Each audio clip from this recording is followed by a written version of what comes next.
Good morning, another High Peak Trail video for you today. This is episode 11 already, Phil.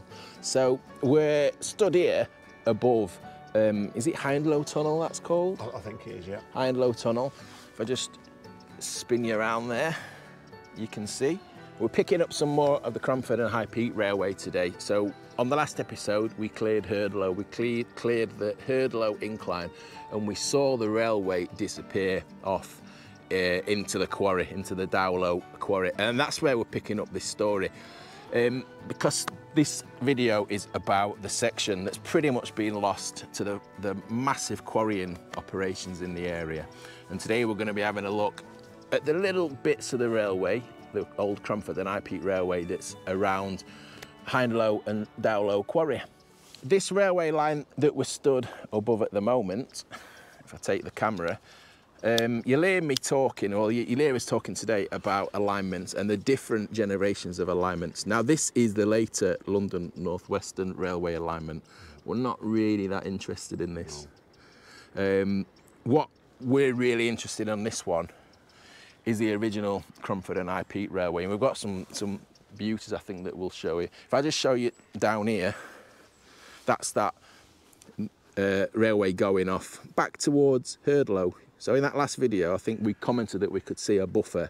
That's right, yeah. Through the trees, didn't we, where we stopped just before we started that cold cycle ride back to Parsier that day in the snow. And this that we're looking at here is the new alignment. So when that was the old one, where the old incline was abandoned in 1869, this was a new alignment. Again, it just goes off. You can see the buffer just through there. It's not far, Phil, now. Oh yeah, it's just there. Yeah, there's buffer just through the trees we can see. That we'll get onto that on the next section. That's the quarry over there, and that section of this line is still in use. It's quite ironic, I suppose. The subject of this video is how this old alignment, the crazy marked curves that they were, just haywire alignment of the railway, because it was following the contours, wasn't it? Horseshoes all over the shop, isn't there, really, when you look at it? Yeah, it's unbelievable. It was designed like that, looking back. This was realigned to be like this. So the old alignment's pretty much, apart from a few bits and bobs, being lost to the quarrying in here. It's ironic that this other later alignment probably only survives because of those quarries these days, because this is still very much an active railway line. A lot of traffic going off here into the quarries.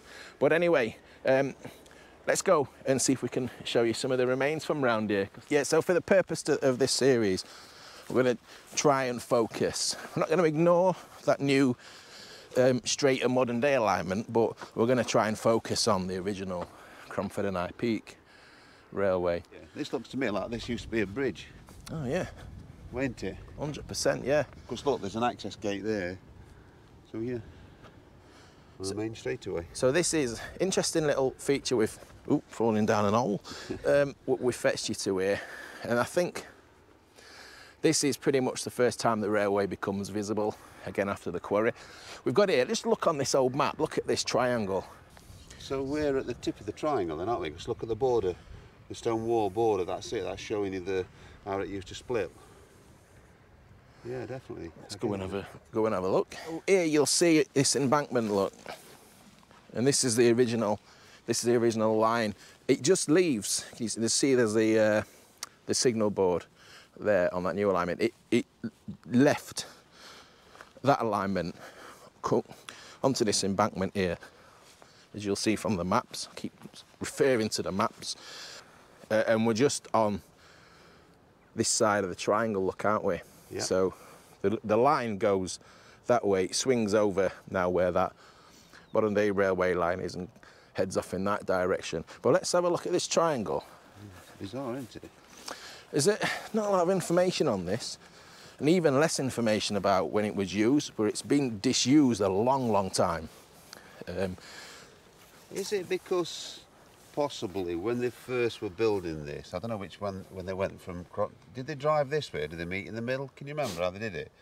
Because this might have been as far as they got at one time, and a turning triangle might have been put in for when this is as far as they got to turn things around, you know, and then they just drove forward and carried on. This could be a remnant of an old working method when they only reached here, you know what I'm saying? Possibly, yeah. It's dead hard to work out, isn't it? There is a number of theories that I've seen people suggest online. One was that because back then the very, very early trucks could only go down the inclines in one direction, so they turned them round. Obviously, in that direction, we start heading downhill. We've got Hindlow and then maybe, yeah, obviously Upton, etc., yeah, all the way down. But it's just a theory. Well, my theory must be flawed actually, because they must have started to build this from the wharf end at Whaler Bridge, you'd have thought, coming this way, or would they? This was a later section. I think this opened a few years after the other way, littered with cowpat down here, Phil. Well, if you want to go on the track, just go for it. So yeah, off to the left here was this little chute. It goes off into a point here, just like a head. I call it a head shunt, can't we? Yeah. That's safe. We saw something similar to this. We've just been saying as we were walking up, ash over butts. They use that to turn the entire train, loco and coaches, didn't they? Yeah. But this is a lot shorter. So what's this barbed wire fence on its side? But you can make out like this is the track bed, look. We've got that man-made wall on that side.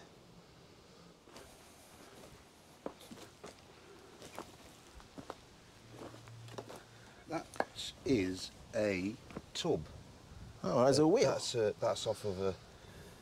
Because of it's, look. Yeah, the flange. I thought it was a landmine at first. But look, I've just noticed that.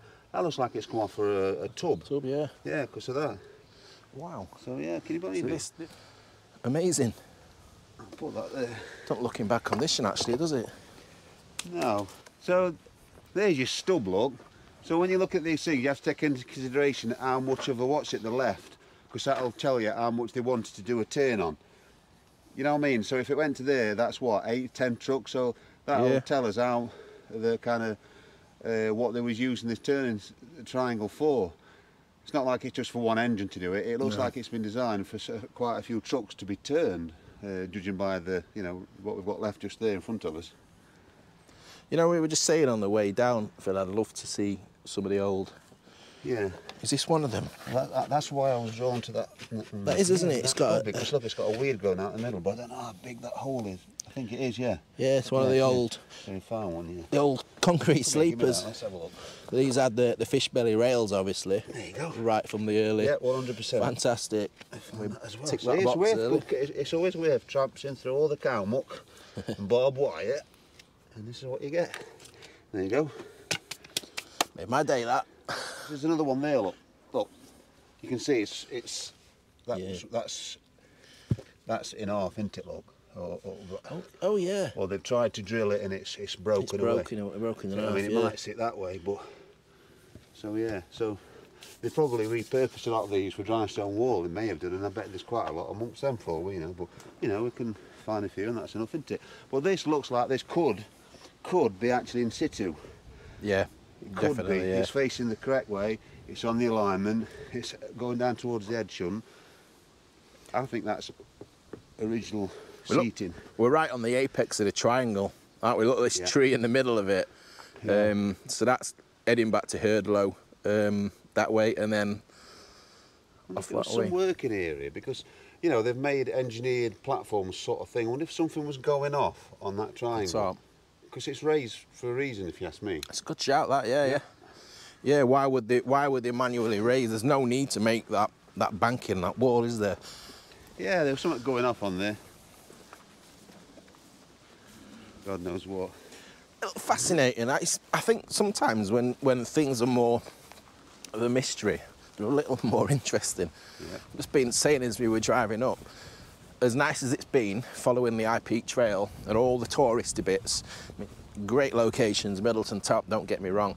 This is the bit, these sections here, that I've been most looking forward to getting onto. And this is the other side of the triangle here, same thing. It's got the wall down the front here. And then what? So, if it was a bridge, it's not very it's not very high. Is it? I mean, I bet it barely covered my head. It's not even that high, because if we line up with the track bed over there, the other side of this freight railway line. True, yeah. I'm probably stood about the level. Surely it was a bridge. That's the first thing that springs to mind, isn't it? Yeah, 100%. Why would you have these? It's a bridge. Have these sides, right? Oh, over the moon with that. That's a great little point of interest to start the video. So we've crossed the railway line now, the railway line into the quarry. Just having a look at this embankment. We've just hopped over a stile. Just want to have a look at this bridge. This bridge that's nearly 200 years old.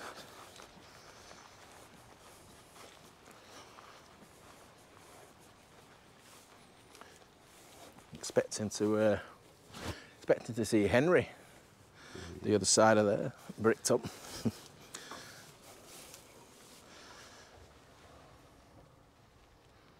can tell it's quite old, it's bowing quite bad, a lot of bricks missing, look, as well. Yeah, poor state of repair, isn't it? Like the mortar's crumbling out of it, isn't it? Yeah, look at all the bricks, all the rocks from the embankment. Look at the bottom. Have they just subsided down the side of the embankment, do you think, or do you think that's where? Probably natural erosion, isn't it? They've just tumbled down. That triangle's just the other side here. So we've made our way onto the embankment. It's at the other side here. So we're walking on the railway again now. Have you noticed that if you look around when we're doing these walks in this area, you're always only less than a few minutes away from a quarry face? I mean, look at this for a typical example. You pan it round and nearly 40–50% of your viewpoint is going to be taken up by some sort of quarrying. Yeah, you're right.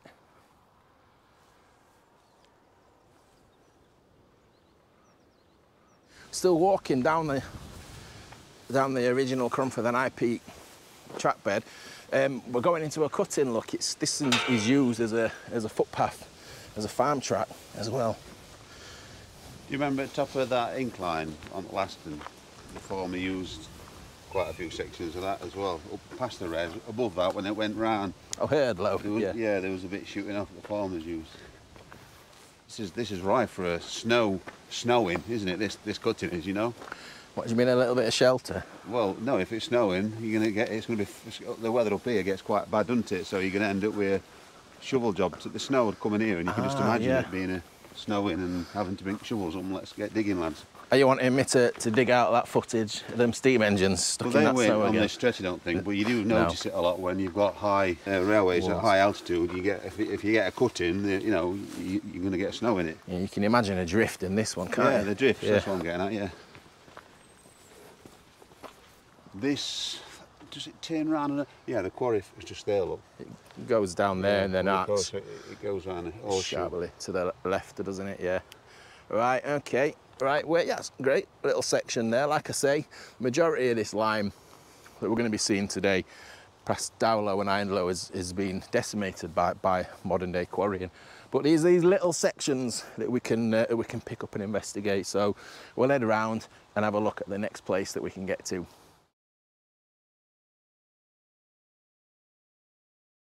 It's unrecognisable today, but just over the brow here, again, refer you to the old maps again, the original location of Hindlow station, probably no more than a goods facility, and just down the bottom of the hill here on the new alignment, we had the later day Hindlow station as well.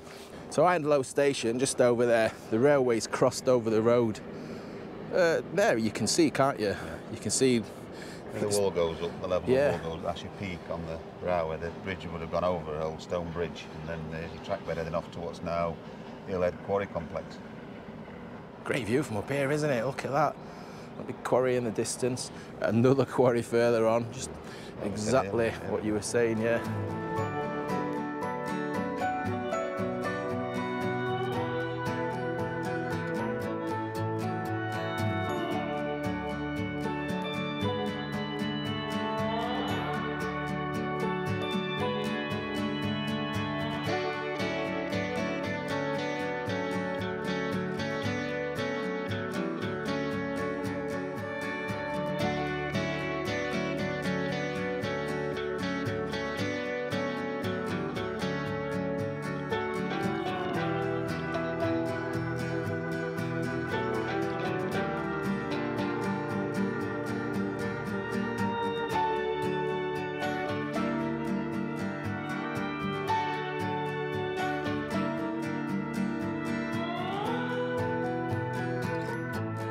In a corner of Hillhead Quarry, another very small section of the original line survived. Sadly not accessible on foot, but we can get a good view of the remains of this bridge, of which one side remains.